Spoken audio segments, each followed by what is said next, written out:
Another company in the sports card industry has raised a huge amount of money, and I'm here to give you some of the important information and some of my thoughts on the platform. If you're into sports cards, you probably have heard of a concept called box breaking.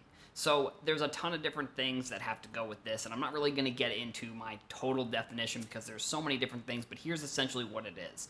There is a person who is live streaming, and you either go to their website or you can go on this app and you can purchase either boxes or spots in boxes, and they will break the boxes for you and then ship you the cards. So it's become a lot more popular over the past few years. It's been around for quite a long time, and it actually, in my opinion, is probably pretty close to what I think the future of box breaking is going to be. Now, I know that may rub people the wrong way because they don't want to hear that they're not going to be able to go to the store and buy boxes, or they're not going to be able to go online and buy a box because it's a little bit too expensive. But I just think that everything going digital, and this is just one of the first steps of breaking and what eventually I think is going to happen. So here's the story. So Loupe is a box breaking app, and actually one of the first box breaking apps that has kind of come onto my radar. I mean, I'm sure there's other ones, but this is the first one that I've seen it do the box breaking like this. So they just raised $3 million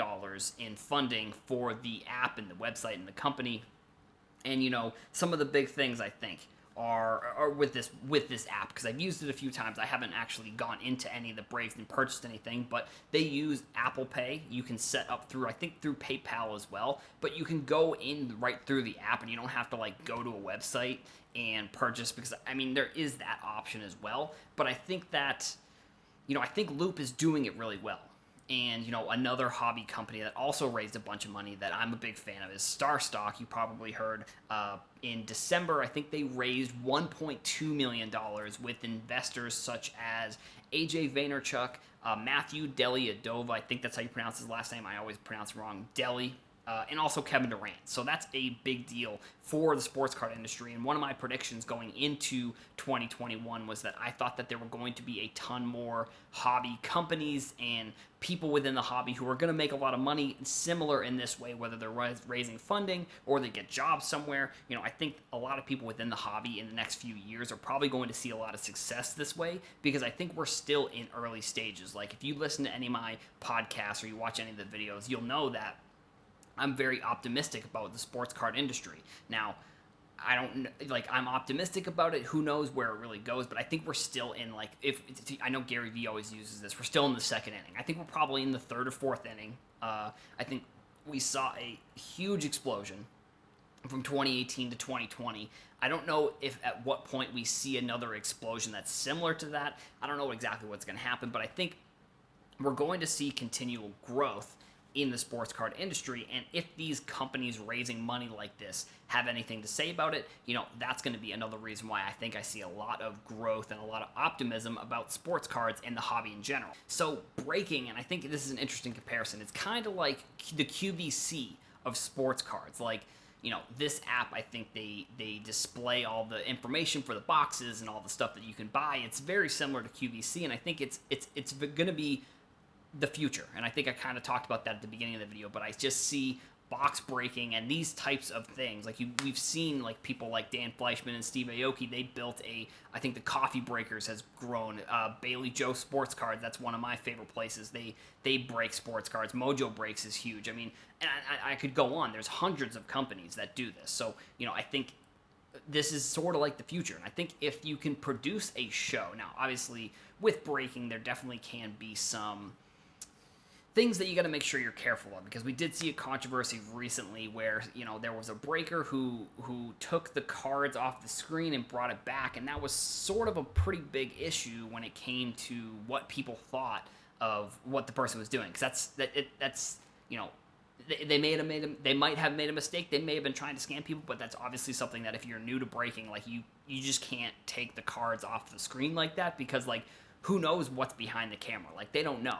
But I think producing a show, so like I said, you got to also make sure that, so for example, all the boxes got to be in front of you. You got to make sure you keep all the cards in front while you're breaking, all that above board, stuff like that. But I think if you can produce a show around the breaking, that's going to be kind of what I think the future of cards is going to be. And it's, I think it's unfortunate that, like I said beginning, you can't really get cards and break them. Like if you're a father and you're trying to get cards for your son, it's just going to be different where, you may not be able to go out and buy a box of cards yourselves, but you'll be able to put the breaker on the TV and you'll be able to watch them break with your son, and you can still talk about the sports cards. And if you're getting these breaks and then you get the package, you can look at these cards, and I know it's different, and I know people don't want it to be that way, but just the way that everything has gone digital and that it's going digital, in my opinion, box breaking is just going to continue to get bigger and bigger and bigger, and I don't think there's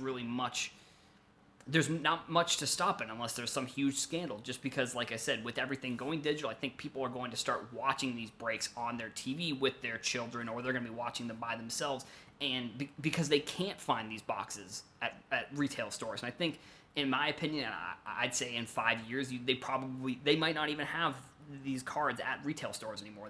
The retail blasters may not even get distributed to a Target or a Walmart, or they may only get distributed to hobby shops, or they may only maybe it's going to switch from it's going to be called retail, it's going to be called a breaker product or something like that. I just think that breaking is becoming almost like what QVC is in a way, where they're trying to sell something on the TV, and yeah, they're not specifically being like, hey, you should buy this product, we'll tell you all about the product. It's sports cards, so they're opening the box and they're talking about the cards, they're interacting with the chat. But I think if you can produce a show that's good and you can do breaking on it, that's going to be I think that's going to be the one that really blows up.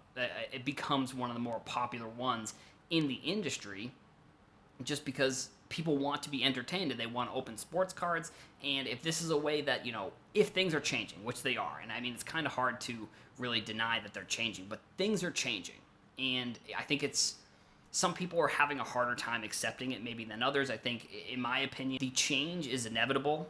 And I think that once people accept that the change is inevitable, that they will, honestly, I think they'll just be much happier, because, I see on Twitter all day, every day, people complaining about not being able to find stuff at retail and how expensive sports cards have gotten. And I just think that, breaking is, in a way, like, you can get into some of these high-end breaks, or you can spend $20, $30, $40, $50 on, like, getting into, I don't know what the Prism breaks are going to be for basketball, but I'm sure there's going to be hoops breaks that are probably $20, $30, $40 for, a hobby box. Like, you can get into a spot and you get a random team, and that's sort of how it works, because they either do random teams or they do pick your own team, but typically pick your own team, like, all the good teams are going to be very expensive and they sell out fairly quickly. Like, if you were trying to do a Prism pick your own team and you wanted the Pelicans or you wanted the Grizzlies, like, you're probably going to be paying a premium for that spot, where, if you do a random team, sometimes people do tiered, they'll do 3 different teams, so it's all kind of together.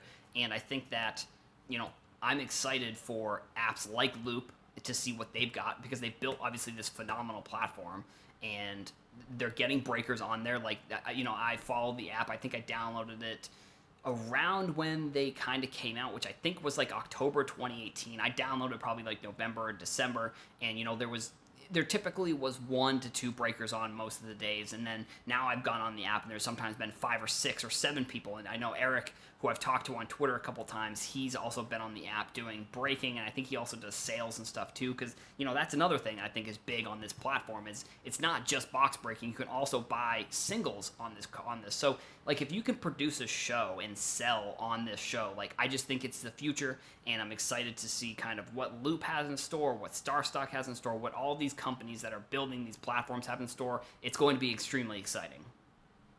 Thank you all for watching. Make sure you hit the subscribe button or the like button if you enjoy sports card content.